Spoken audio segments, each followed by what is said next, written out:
Hello friends, मैं हूं आपका होस्ट और दोस्त अभिनव जैन।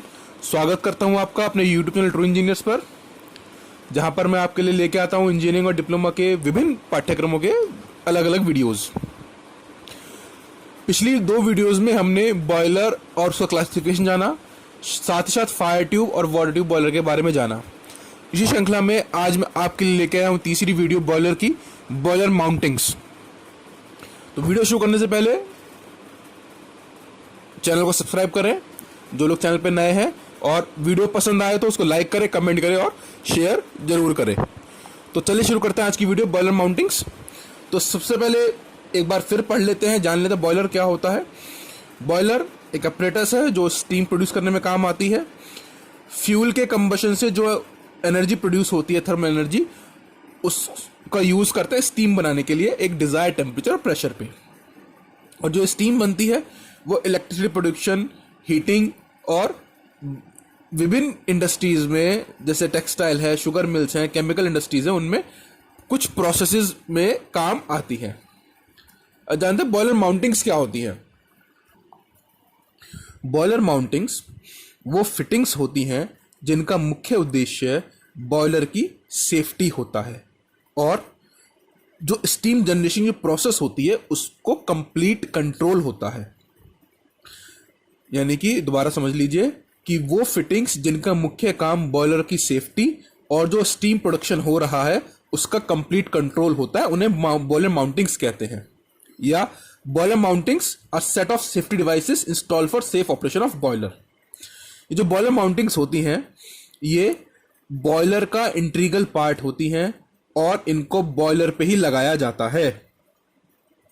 ये जो इक्विपमेंट होते हैं ये बॉयलर को extreme pressure, steam backflow, vacuum की वजह से शेल का कोलैप्स होना, unregulated steam pressure, water level, low water level, इन सब चीजों से बॉयलर को बचाती है।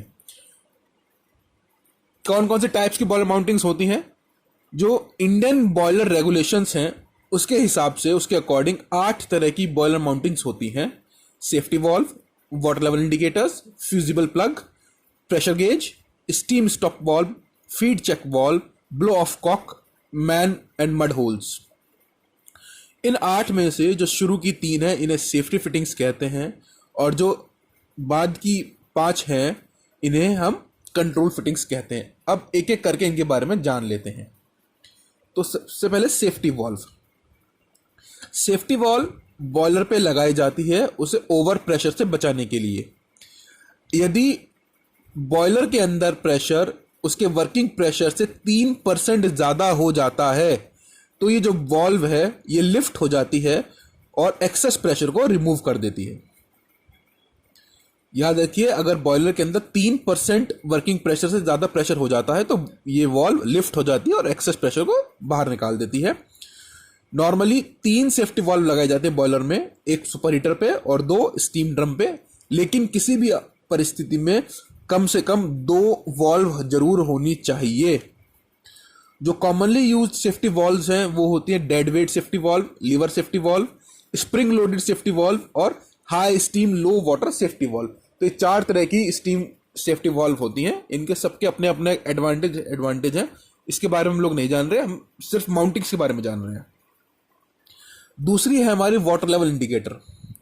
वाटर लेवल इंडिकेटर का जो मुख्य काम होता है वो होता है बॉयलर ड्रम के अंदर कितना वाटर है उसको शो करना। जो वाटर लेवल इंडिकेटर होता है वो डायरेक्टली बॉयलर शेल के साथ लगाया जाता है। इसके साथ साथ इसमें एक रीडिंग गेज भी लगाया जाता है कन्वीनियंट पोजीशन पर। यह पोजीशन इस तरह से होती है कि जो बॉयलर अटेंडेंट है वो आसानी से देख सके कि बॉयलर में वाटर कितना है। जो इस माउंटिंग का जो टॉप होता है उसको स्टीम स्पेस से कनेक्ट करते हैं और जो बॉटम होता है इस माउंटिंग का उसको वाटर स्पेस से कनेक्ट करते हैं। इसके बाद आता है हमारा फ्यूजिबल प्लग। देखिए, वैसे तो हमने वाटर लेवल इंडिकेटर लगा रखा है, लेकिन अगर किसी अवस्था में वाटर का लेवल कम हो जाता है तो बॉयलर में आग लगने के चांसेस बढ़ जाते हैं। तो फ्यूजिबल प्लग का काम जो होता है वो इस आग को बुझाना होता है। जब वाटर स्टीम में ट्रांसफॉर्म होता है, कन्वर्ट होता है, तो वाटर का जो लेवल था बॉयलर में वो कम होना शुरू हो जाता है। अगर इस लेवल को मेंटेन नहीं किया गया तो जिन पार्ट्स में से वाटर हट गया, यानी कि जो पार्ट्स अब अनकवर्ड हो गए, वो मेल्ट हो सकते हैं ओवर हीटिंग होने की वजह से। इस वजह से वहां पे आग लगने का खतरा हो सकता है। तो फ्यूजिबल प्लग का काम उस आग को बुझाना होता है। इसके बाद है हमारा प्रेशर गेज। देखिए, बॉयलर का जो काम होता है वो होता है स्टीम प्रोड्यूस करना एक डिजायर्ड टेम्परेचर और प्रेशर पर। तो जो प्रेशर गेज होता है ये वही प्रेशर नोट करता है कि स्टीम किस प्रेशर पर जनरेट हो रही है। ये बॉयलर के फ्रंट में इंस्टॉल होता है इस पोजीशन पर कि जो अटेंडेंट है वो आसानी से प्रेशर की रीडिंग को रिकॉर्ड कर सके, आसानी से देख सके। इसके बाद आते हैं steam stop valve. Steam stop valve steam के फ्लो को रेगुलेट करती है, शट ऑफ करती है। बॉयलर से स्टीम पाइप में या स्टीम पाइप से इंजन में, दोनों जगह इसका यूज होता है। या तो बॉयलर से जो स्टीम जनरेट हुई स्टीम पाइप में जा रही है वो, और स्टीम पाइप से जो स्टीम इंजन में जा रही है उसको, दोनों को रेगुलेट करती है या शट ऑफ करती है। अगर बॉयलर से स्टीम पाइप में जा रही है तो उसे जंक्शन वाल्व कहते हैं, और अगर स्टीम पाइप से इंजन में जा रही है तो उसे स्टॉप वाल्व कहते हैं। जंक्शन वाल्व का मतलब है रेगुलेटिंग वाल्व एक बड़े साइज की, और स्टॉप वाल्व का मतलब है एक रेगुलेटिंग वाल्व स्मॉलर साइज की, या एक shut off valve regular size की, स्मॉल साइज की।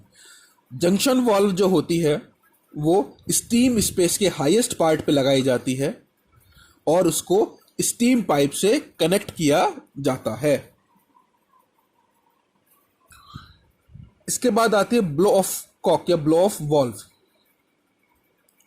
ब्लो ऑफ वाल्व समय समय पर बॉयलर में से जो नीचे ड्रेन आउट हो जाता है, जो पानी बचा रह जाता है, उसको बाहर निकालने के लिए काम आता है।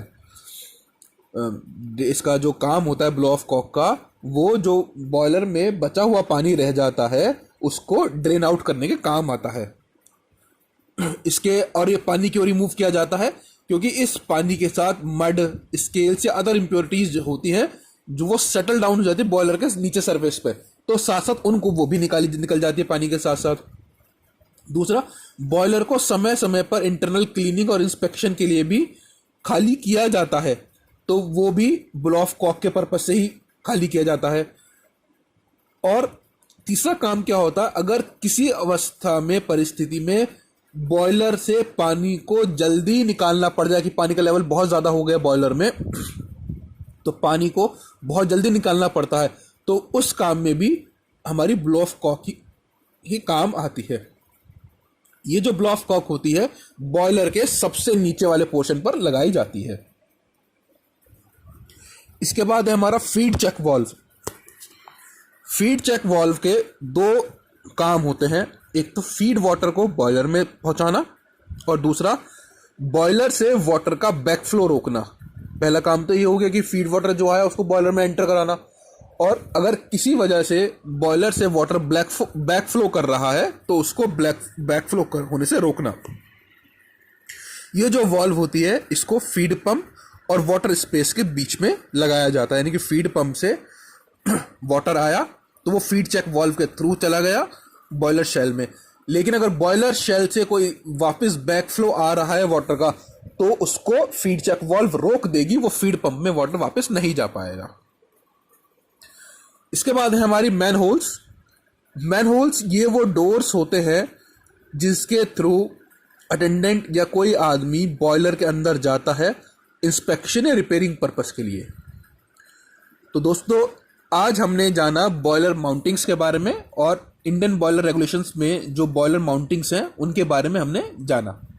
उम्मीद करता हूँ आपको बॉयलर माउंटिंग्स के जो डाउट्स हैं वो समझ में आए होंगे, क्लियर हुए होंगे।